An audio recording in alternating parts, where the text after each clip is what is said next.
Bonjour à toutes et à tous et bienvenue sur la chaîne GastronoGeek. Aujourd'hui, nous partons direction les studios Disney, direction le Bayou, la Nouvelle-Orléans, puisqu'on est parti pour une recette, la princesse et la grenouille.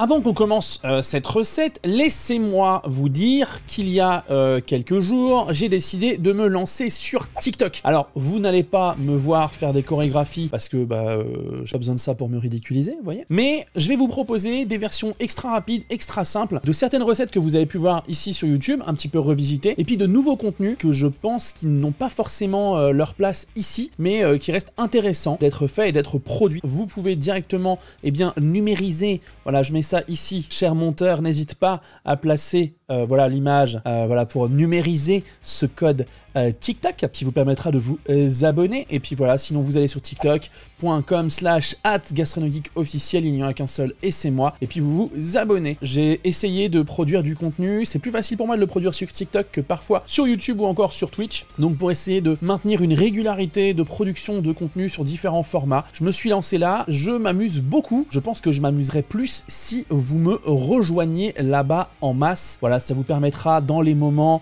où vous êtes désœuvré et où vous n'êtes pas forcément en cuisine ou autre, de passer quelques instants avec votre serviteur. Voilà, on va passer à la recette du jour. C'est les beignets de Tiana, la princesse et la grenouille. Ça date de 2009 aux États-Unis, 2010 chez nous. C'est l'histoire de la jeune Tiana qui est serveuse dans un café et qui a pour rêve d'ouvrir son propre restaurant. Sur sa route va être mis une jeune grenouille qui est en fait le prince Naveen, qui aura lui été transformé en grenouille par un sorcier relativement flippant. Non, là il est flippant.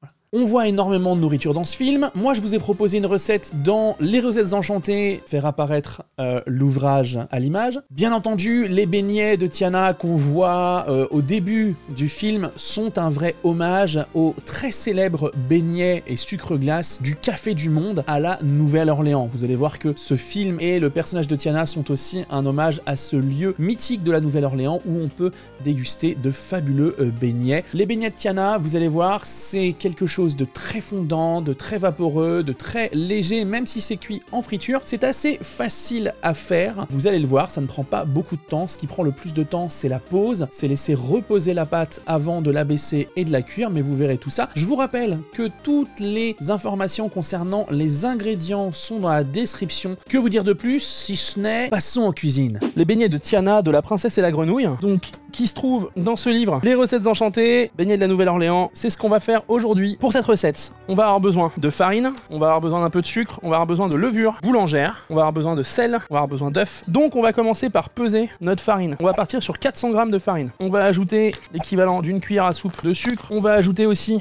une bonne pincée de sel. La levure boulangère en sachet, on va l'activer avec 5 centilitres d'eau entre 25 et 40 degrés. Évitez de dépasser, je dirais même 37, 38 degrés. Une trop forte température, ça peut rendre inactive la levure. Et trop froid, pareil. Si vous voulez connaître la température, vous utilisez un thermomètre. Si vous mettez la main sous l'eau et que vous vous brûlez pas, mais que ça vous paraît chaud, c'est que vous êtes dans le tiède. C'est exactement ce qu'on veut. Vous voyez, j'ai versé mon eau dans mon verre ici. Je mélange bien et je vais laisser la levure s'activer. Donc toc, on va faire un petit puits. On va ajouter à ça 2 œufs. Il va nous falloir à peu près 80 g de beurre, pas trop mou pour l'incorporation. On va équiper un robot pâtissier d'un crochet pétrisseur. Faut-il laver les œufs ou pas? Non, il faut surtout pas laver les œufs. Quand vous lavez les œufs, ce qui se passe, c'est que en fait, vous enlevez la couche protectrice qui est infime que vous ne voyez pas à l'œil nu et ça permet en fait aux microbes qui sont à l'extérieur de la coquille de pénétrer à l'intérieur de la coquille. Donc on ne lave pas les œufs. Alors, on va commencer à y aller. Franchement, pas compliqué. La levure, vous la balancez hop dedans. Vous mettez aussi le lait. Voilà, on fait une pâte à brioche, hein, basiquement, c'est ce qu'on va faire. Et ensuite, vous placez sur le socle de votre robot équipé d'un crochet pétrisseur. Bien entendu, si vous n'avez pas de robot, vous pétrissez à la main, c'est plus long, hein, mais ça se fait sans aucun problème. Vous commencez une incorporation à vitesse lente. Habituellement, ce qui se passe avec les robots, c'est qu'il faut les aider un petit peu. Donc vous ramenez un peu la farine dans son champ, aussi simplement que ça. On va s'occuper du beurre, il nous faut 80 g.